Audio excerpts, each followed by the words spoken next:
வணக்கம் நண்பர்களே. இன்றைக்கி நம்மளோட கைகளோட அற்புதங்களை பற்றி பேசுவோம். நம்ம காலையிலிருந்து மாலை வரைக்கும் செய்கிற செயல்பாடுகளில் மட்டும் இல்லாமல் நம்ம மூளையை சார்ந்து பயன்படுத்துகிறோம் இல்லையா? அதை பயன்படுத்தி செய்கிற வேலைகள் எல்லாமே நம்மளோட கைகள் நமக்கு முதல்ல பயன்பாடாக இருக்குது. அது மட்டும் இல்லாமல் நம்மளோட கைகள் உள்ள விரல்கள் இருக்கு இல்லையா? அந்த விரல்களுக்கு நமக்கு நிறைய பெயர்கள் இருக்குது. கட்டை விரல், மோதிர விரல், சுண்டு விரல், ஆள்காட்டி விரல்னு தனித்தனியாக இருக்கு இல்லையா? அதே மாதிரி நம்ம கட்டை விரலில் பயன்படுத்தி செய்கிற வேலை மட்டும் ஒரு 40%. மற்ற விரல்கள் பாக்கி 60% வேலையை செய்யதா சொல்கிறாங்க. அது நம்ம கட்டை விரல் பயன்படுத்தி செய்யக்குள்ள நம்ம எழுதுறதா இருக்கட்டும், ட்ராயிங் வரைகிறதா இருக்கட்டும், அது போன்ற பயனுள்ள வேலைகளை செய்யக்குள்ள நமக்கு அதிகமாக பயன்படுத்துகிற நம்மளோட கைகள் தான். இந்த கைகளை பற்றி நம்ம கண்டுக்கிறதும் இல்லை, பேசுகிறதும் இல்லை. அதை பற்றி ஒரு சிறிய விளக்கம் தான் பார்ப்போம். நம்ம கைகளில் உள்ள உள்ளங்கை இருக்கு இல்லையா? இந்த உள்ளங்கையில் உள்ள ரேகை இருக்கு இல்லையா? அந்த ரேகை எதுக்குன்னா, அதை வச்சு நிறைய பேர் ஜாதகம்லாம் பார்ப்பாங்க. அது இப்போ வேண்டாம். அந்த ரேகை எதுக்குன்னா, நம்மளோட பொருளை இழுக்கக்குள்ளேயோ ஒரு ஸ்ட்ராங்காக பிடிக்கக்குள்ளேயோ இந்த ரேகைங்கிறது நமக்கு பயன்படும். ஒரு பொருளை எடுக்கிறீங்கன்னா அது அதில்னா வழுக்காமல் இருக்கும். அது எப்படி இருக்குன்னா, அந்த டயரெல்லாம் பார்த்துருக்கீங்க இல்லையா?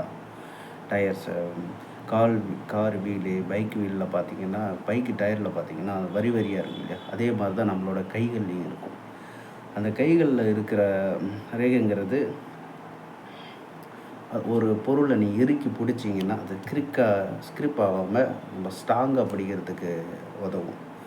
அதே மாதிரி தான் நம்ம கால்கள்லேயும் கால் வழுக்காமல் நடக்கிறோம்னா நம்ம கால்களில் இருக்கிற அதுவும் கால்களையும் ரேகை இருக்கும். ரேகை வந்து நம்ம தரையில் நடக்கும்போது வழுக்காமல் இருக்கிறதுக்கு ஒரு பயனாக இருக்கும். நம்மளோட அந்த கையில் உள்ள தோல்கள் இருக்குது இல்லையா? இந்த கைகளில் உள்ள தோல் வந்து பல அடுக்குகளாக இருக்கும். பல அடுக்குகள் நிறைஞ்ச தடிமனாக நம்ம கால்கள்லேயும் கையில் உள்ள பாதங்கள்லேயும் இருக்கும் தோல். இந்த தோலை பார்த்திங்கன்னா சீக்கிரம் அடிபடுதுன்னு வச்சுக்கலாம். ஒரு முள் கொடுத்தது கால்லையோ கையிலையோ ஒரு கத்தி போன்ற ஷார்ப்பான கிழிச்சிட்டுன்னு வச்சுங்களேன், அது சீக்கிரம் ஆறிடும். கால்கள்லேயும் சீக்கிரம் ஆறிடும். அது ஏன்னா பல அடுக்குகள் கொண்ட தடிமனால தோல் இருக்கும். அதனால தான் நமக்கு சீக்கிரம் ஆறிடுது. அந்த காயம் தெரியாது. நம்ம நார்மலாக நம்ம தோல் இருக்கு இல்லையா? அந்த தோலில் லைட்டாக அடிபட்டாலும் அந்த காயம் தழும்பும் அப்படியே இருக்கும்.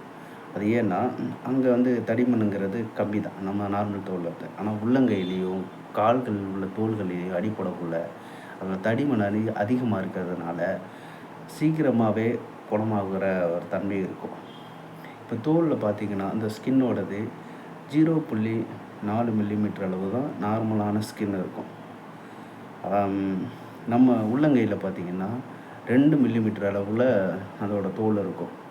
அதுபடியாக காலில் பார்த்திங்கன்னா 5 மில்லிமீட்டர் அளவில் நம்மளோட அந்த தோல் இருக்கும். அது காலில் உள்ள அடிப்பகுதியில் உள்ள தோல்.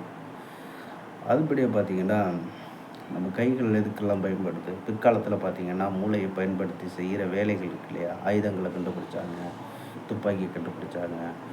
அப்புறம்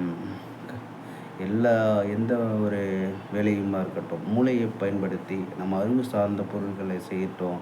எல்லாத்துக்குமே கூடவுமே நம்மளோட காலையிலிருந்து மாலை வரைக்கும் நம்ம செய்கிற சேவையாக இருக்கட்டும், வேலையாக இருக்கட்டும், எல்லாத்துலேயுமே நம்ம கைகள் நமக்கு அதிகப்படியான உதவியாகவும் இருக்குது, பாதுகாப்பாகவும் இருக்குது. நம்ம பறவைகள் இருக்கு இல்லையா? பறவைகளுக்கு இறக்கைகள் எப்படியோ அதே மாதிரி தாங்க மனிதனுக்கும் இறக்கைகள்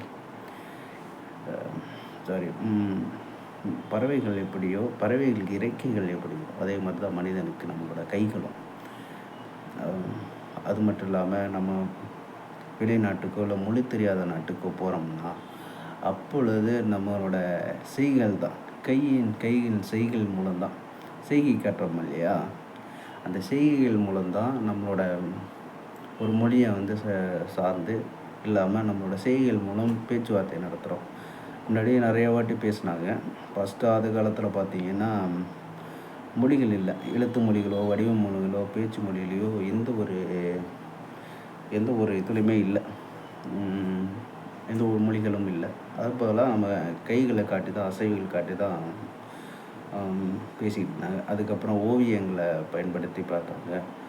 ம் அதன் பிறகு தான் மொழிகள் வந்துச்சு, எழுத்துக்கள் வந்துச்சு. இப்போ நாகரீகமாக ஃபோனு நிறையா மொழிகள் வந்துருச்சு. அதுக்கு முன்னாடி நம்ம கைகள பயன்படுத்தி மட்டும் தான் செய்கைகளை காட்டி தான் பேச ஆரம்பிச்சாங்க.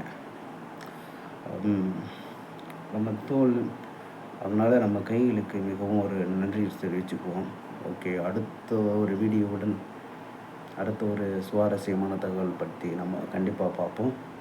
அதுவரைக்கும் உங்களிடம் விடைபெறுகிறேன். நன்றி, வணக்கம். மறக்காமல் நம்ம சேனலை சப்ஸ்கிரைபர் பண்ணிடுங்க. கொஞ்சம் சப்போர்ட் பண்ணுங்கள். பாய், டாடா.